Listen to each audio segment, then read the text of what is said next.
Hello အားလုံးပဲမင်္ဂလာပါအခုကတော့ဟင်းချက်မှာဖြစ်ပါတယ်။ဘာဟင်းချက်မလဲဆိုတော့ဒီနေ့ကတော့ဒီမှာ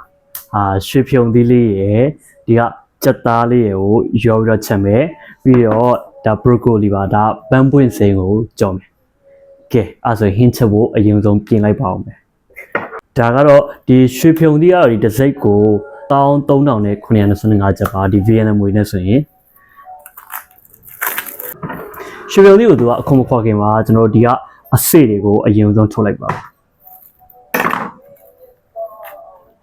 ပြီးရင်အခွန်ခွာပါမယ်ဒီရွှေဖြုံကြီးနဲ့ကြက်သားနဲ့ချိန်အရန်စားလို့ကောင်းတယ်အရန်လည်းလိုက်တယ်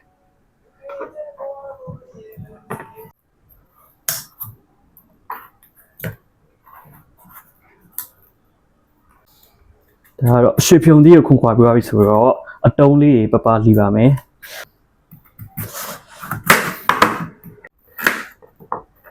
ရွှေဖြုံသီးကတော့ကိုလိုချင်တဲ့အနေတော့အတုံးလိုက်တုံးပေါ့ကျွန်တော်ကတော့အရင်မနူးမှဆိုလို့ပပလွတ်လွာလေးပဲတုံးလိုက်တယ်သူရွှေဖြုံသီးကလည်းအရင်ချက်တာကြရင်လေသူကအရင်ကြည့်တတ်တော့အနေတော်လောက်ပဲတုံးပါပဲ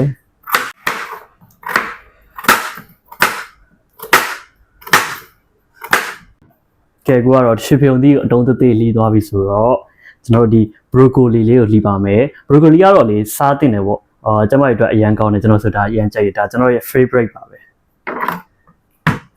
ဒီ Vietnam မှာ broccoli ကိုဝယ်ရတာဈေးလည်းတိတ်မကြီးဘူးတခုမှဒါဆိုရင်15 VND ပေါ့1000ခွဲ VND မဟုတ်2000 VND လောက်ရှိသူအပွင့်အသေးကြီးပုံမူတည်ပြီးဈေးကတော့ကွာသွားတယ်ပေါ့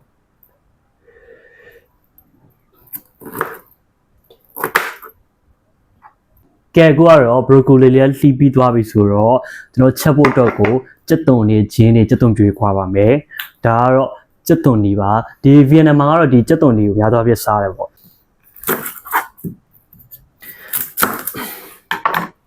ပြီးတော့လေအကြီးကအခွန်ခွာလည်းအရန်လွယ်ရယ်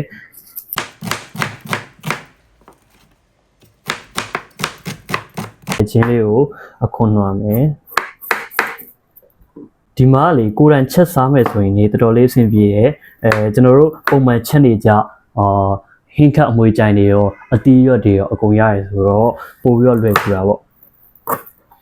ကျွန်တော်ဂျင်းဆိုလည်းရှိရဲကြက်သွန်နေကြက်သွန်ဖြူပြီးတော့ဒီမှာမရှိရတကူကလေချမောင်ရောက်တော့မရှိဘူးဒီလိုကြက်သွန်ဖြူလို့ဆိုတာလေဒီအသားတွေချက်တဲ့ခါကြလို့ရှိရင်သူအနံ့ပြောင်းထည့်ပြရတယ်ပေါ့ဒီကောင်တွေထည့်လိုက်လို့ရှိရင်အနံ့မမွေးလေးနဲ့ဟင်းအရန်စားလို့ကောင်းတယ်အဲ့ဒါဂျင်းလေးရဒီလိုပပလေးပြီးပါမယ်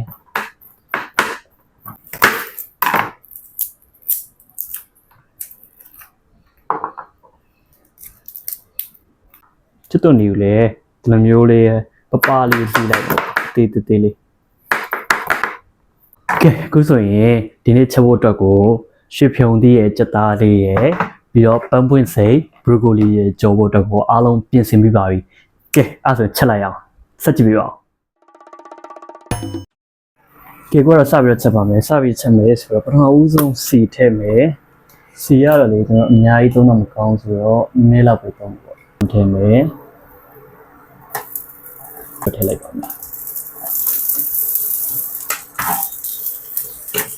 သူ့အနေနဲ့နူးလာပြီဆိုရင်ကျွန်တော်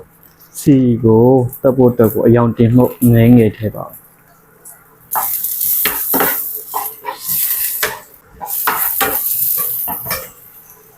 အခုဆိုရင်ကြက်သွန်လေးနုံးလာပြီဆိုရင်ကျွန်တော်တို့ဒီချက်မဲ့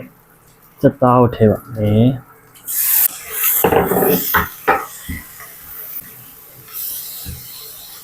ဒီလေးထည့်ပါမယ်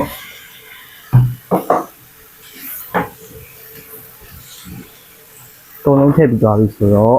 အရသာကြောကိုခနောကြက်သားမျိုးထည့်ပါမယ်အဲ့ဆိုရင်ပြုံးလေးနူးသွားအောင်လို့ရေလေးနဲ့ထည့်ပြီးတော့အုပ်ပါမယ်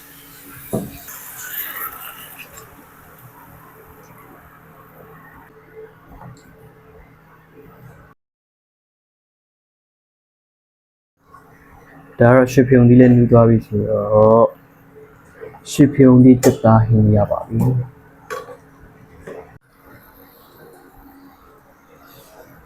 ဒီကို QC လေးနဲ့ကြုံမှာဖြစ်ပါတယ်အရင်ဆုံးစီကိုထည့်မယ် စီကတော့နည်းနည်းလေးပိုင်လောက်စီရပါဘူး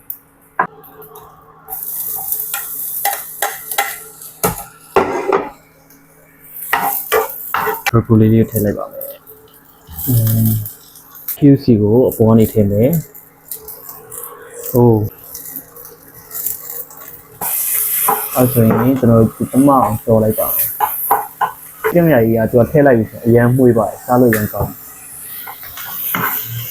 ဟိုအခုကအနံ့လေးလေးရထည့်လိုက်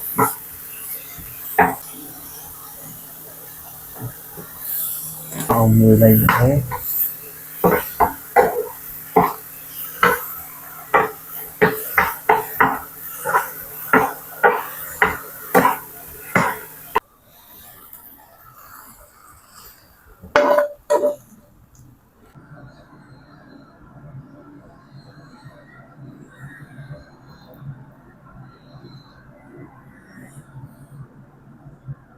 ဆိုအားလုံးတက်သွားပြီဆိုတော့စပြီးတော့စားပါမယ်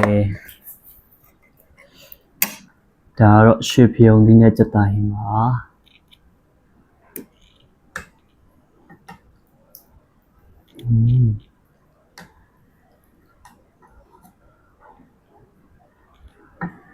ဒီအနက်လေးမွေးနေရော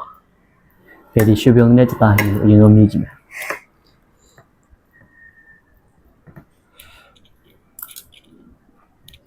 ဒါ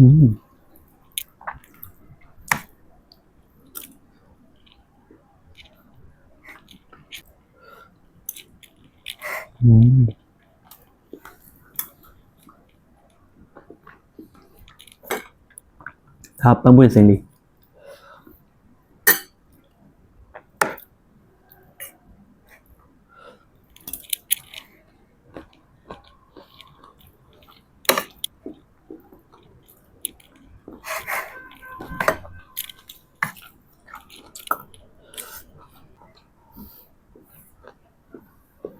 သူ့အရသာလေးဘယ်လိုပြောမလဲဆိုတော့လုံးဝ